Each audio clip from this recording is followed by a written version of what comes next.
The bindi has always been a representation, a sign for me. It is code, language, and poetry.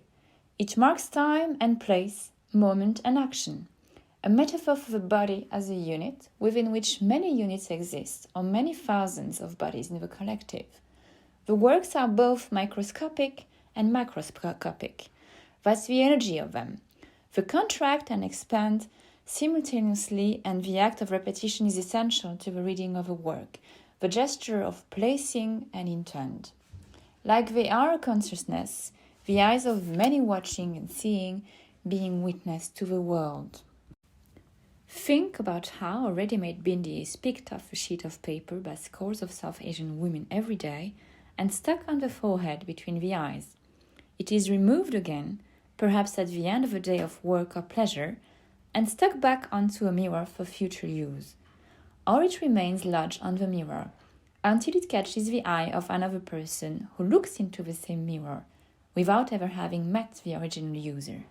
Mysterious and banal at the same time, these actions, gestures, movements, and encounters are moments in a narrative continuum, which is transfigured by repetition, variation, magnification, and elaboration into an irreducible alchemy of and a personal order of art making. The making of works is an improvisation and deeply intuitive. I draw onto the boards directly, and I never really know how any work will form. It slows time work, but in spite of that, there is a lot of flexibility and a dynamic.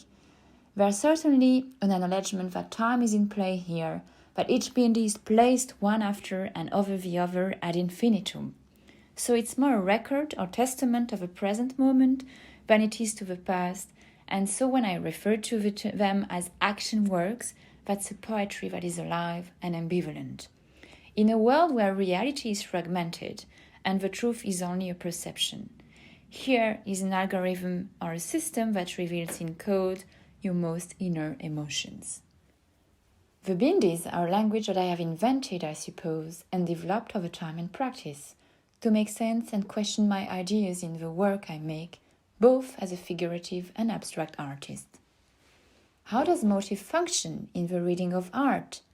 How does it carry the weight of a ready-made, with all its associations and connotations, whilst remaining free and ready to recreate meaning and transform?